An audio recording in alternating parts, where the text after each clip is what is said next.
But suffice to say, if we don't use tithing as our funding model, obviously we have to transition from where we are right now, which even at the Spiritual Center, we bless the love offerings and tithes. I mean, that's how it's described. And so I'm not talking about abandoning those traditions, but I am talking about contextualizing how we look at funding our organizations. And if it's not funded in the context of people feeling valued and therefore spiritually fed and therefore feeling inclined to support what supports them, and if we sort of see that is kind of a challenge to maintain a sense of integrity around, do we really want to create this codependence where people are looking outside of themselves for their source, or do we want to help rebrand the whole notion of how we use our energy, including our money, in the context of creating a greater good, not only for ourselves, but for the world. And so as we shift the narrative from, tithing to where you're spiritually fed, to doing what you can do in the presence of creating something that you want to bring forth, that is something so valued, so needed, that there's no question that this needs to be supported. If we can kind of begin to see that there's opportunities that we can cultivate as we begin to shift how we are in the conversation about one's financial relationship to the church, if we begin to use terminologies such as owner partners, and shift it away from, do you feel spiritually fed today, or something like that. That's sort of where I'm headed with this. And what's precipitating this particular conversation is that this weekend I'm going to be presenting what I'm going to share right now with you. This will be the first time that they have had this conversation, or I've had this conversation with them, and it's going to take place in the context of our center update. So the backdrop is that last Sunday, our treasurer shared our budget. We have, as a part of our tradition, a town hall meeting 1 month prior to our annual membership meeting, where we invite the congregation to a town hall to talk about the budget. And so we had that last week. And people asked questions about some of the things that I had been planting seeds. For instance, for the last couple of years, we've been planting seeds around, 100% funding our operational expenses via automatic giving. And so we have been putting before people, inviting them to make automatic their gifts. And so they've been hearing that, and they asked about, well, what percentage of our community is there? And so how are we doing with that? And so that's a very a promising question, because when the conversation is about how are we doing with owning the effort to fund the organization, that's different than, well, why are the ministers being paid this much, or why is this about this expense and that expense? So there's a different energy and a different conversation when it comes to looking at funding the church. So I'm going to get into the sharing of this presentation, and I'm going to try to make it as didactic as possible so that we can focus on really unpacking the broader context for how this cultivates the owner partnership value system, and how it moves and transitions us out of the tithing-based model of ministry. But I'm just wanting to presence last month, Margie came up with this idea. It sounds like you're talking about a spiritual cooperative, and that's really stuck with me, and I've used it with some of my clients, and they're all over just really liking that way of framing this this different way of being in our financial relationship to the operational expenses of the church. So here's the first slide in the slide deck after that, spiritual cooperative. So that's going to be the context of presenting this information. And so I've talked about in the funding model videos, new funding model videos, the idea of holding up the mirror. So as you can see, holding up the mirror, there's this graphic of how we are doing towards 100% funding our operational expenses. So part of this is you have to legitimately set this up as a goal. And we're talking about operational expenses as opposed to your entire budget. And I can drill down more specifically later. But suffice to say that absent of having that as a goal that is set before the community as a part of owning, our financial state, we have to begin somewhere with sort of saying, well, this is where we are. And it's not a good or bad thing. It's just beginning someplace. And so there's nothing in this that is about not enough or we need people to give more. We're just giving them a reflection of how we are doing. And so at Unity Spiritual Center, if we calculate, it's all hypothetical, 200 adults. We have 200 adults that have some financial relationship to the ministry. And so if we divide that by $283,000, which is what we need to come from the 200 of us, that translates into $118 a month per adult, or $27 approximately per week per person, per adult. And so right now, our community, there's 29.5% of our community meets or exceeds that, what could be called a benchmark. That is, if everyone was doing an equal share, being in 100% ownership of their equal part, it would translate to $118 per month per person, but not everybody can do that. And that, in our case, only 29.5% are doing that or greater. And so this is not asking them to give more. This is just giving them, holding up the mirror. This is how we are doing. And so it's also important for me to convey that the board has been doing board updates and has had for some time now, has partnered with the community. So when we talk about this is how we are doing, we have eliminated the siloed sense that there's the board and then there's the congregation.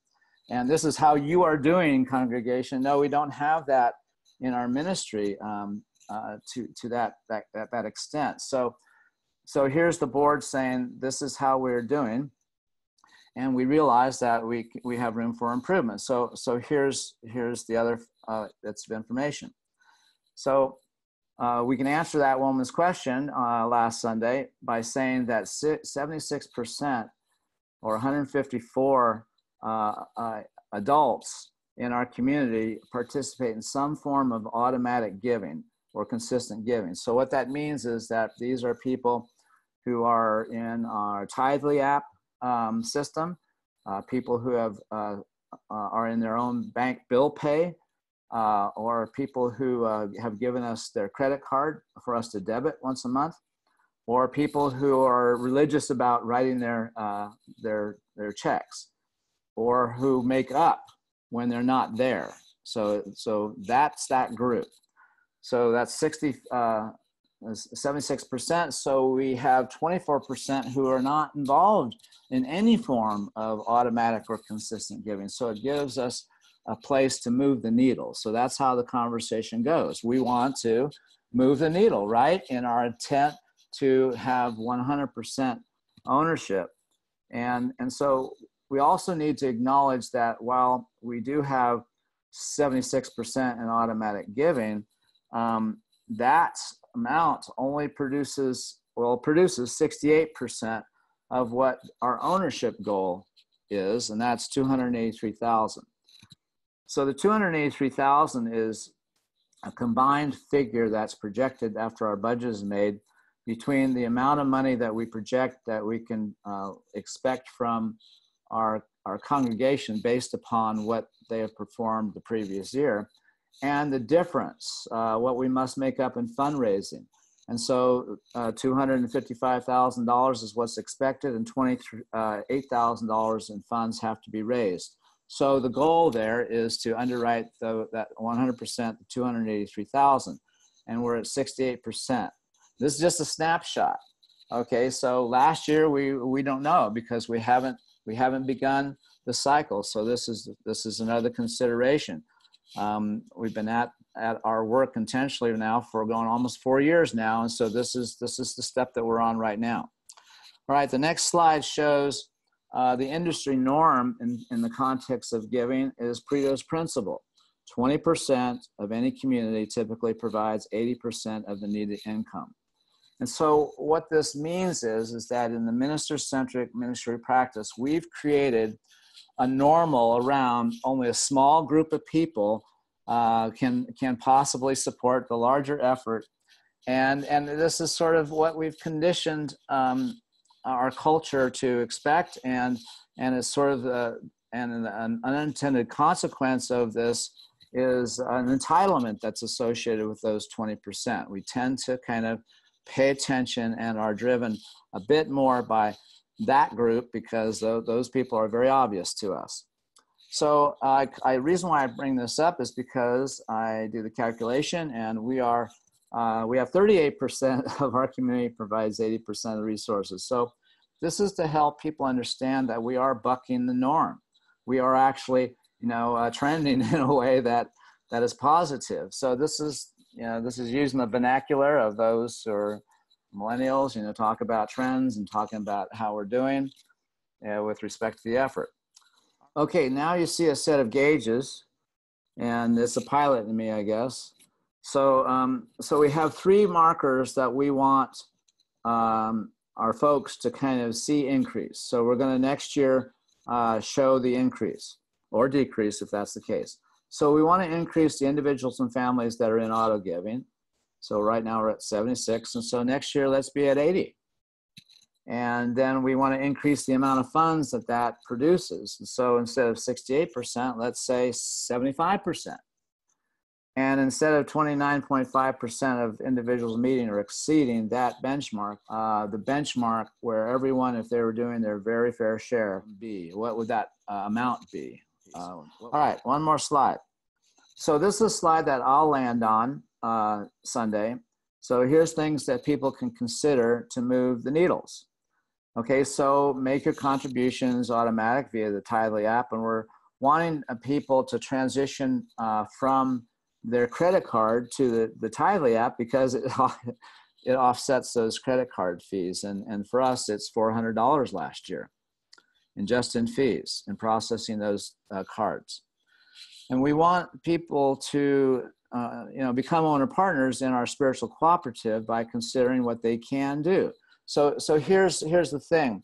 We need to understand a couple of principles, and this is a part of what has already been sown into the field that I have been tilling for a while now. And that is, we need to understand that everyone who is supporting the church has a pattern of giving. They're in their own practice of giving. And for some, it's conscious. For others, it's just their practice. And if it's automatic, it's even more of an unconscious thing per se. But suffice to say, if we understand that while there are people, like for instance in our church, where 29.5% meet or exceed that benchmark, $118 a month per person is the bottom of that. And people on the upper tier, the people of means in our church, give way, way, way more than that, and we are thankful for that. But so we still have to kind of shift the context of understanding how we get funded.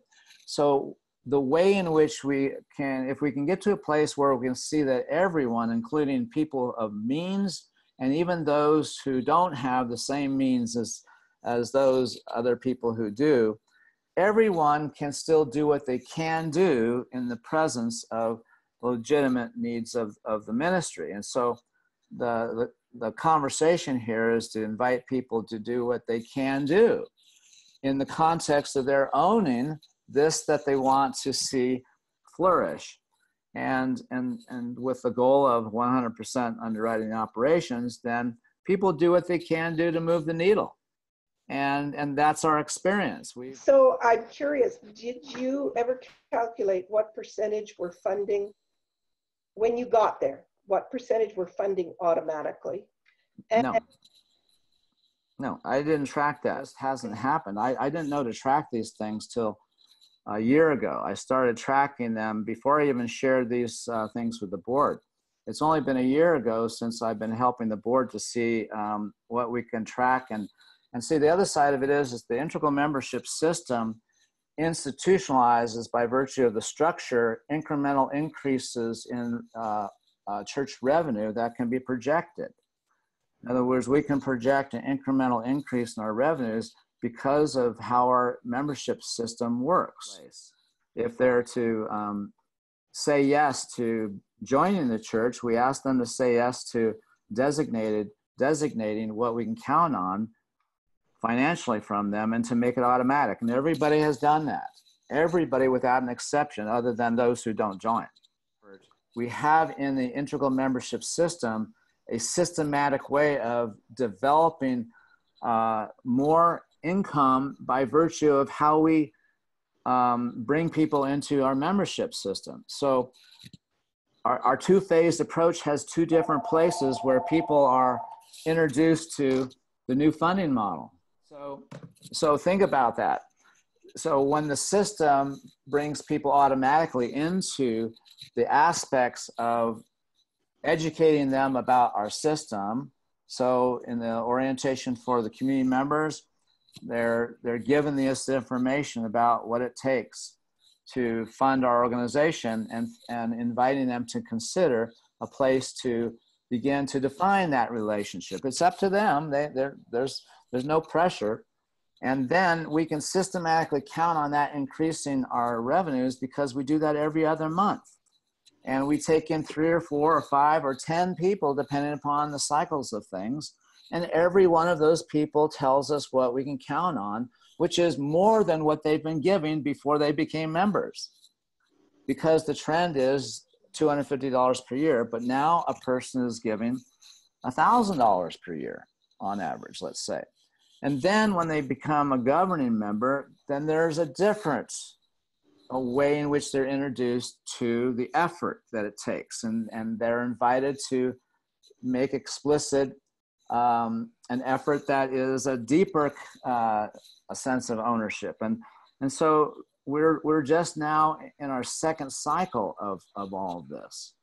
And all I can report is that we're in the black this year as opposed to not. And so these are things that have happened because we've been very systematic, and it's been gradual, little bit by little bit by little bit to get here. And so what I can talk about and describe as those shifts have taken place in the last year and a half, because that's how long it's been that our new system has been up and working, about a year and a half. And if I could just add, we're not there yet. No, we're not there yet. We're doing better. And, you know, with Gary holding the mirror up like this, it tells the congregation where we're at in our process. And as he mentioned, having someone at the town hall actually ask the question was great. To have somebody saying, well, what's the percentage now and how much, you know. And so the other thing I want to add is that we started with the board. When this all began, the board members, they started doing automatic giving. So it started with the leadership. We needed the leadership to get on board with it. And that started there. And then it went out from there. So that's kind of the starting place for that. The other thing is that if we do talk about tithing, we talk about tithing as source rather than tithing to source. And that is a big shift in how we teach it. It's not about tithing to where you're spiritually fed. It's about tithing to see more of spirit showing up. You know, it's being the force of being behind the mission. If you can get behind this mission of transforming lives, inspiring people to make a positive difference in the world, if you see that the work being done is something you want to support, then when you are giving to it, you're tithing as source. So.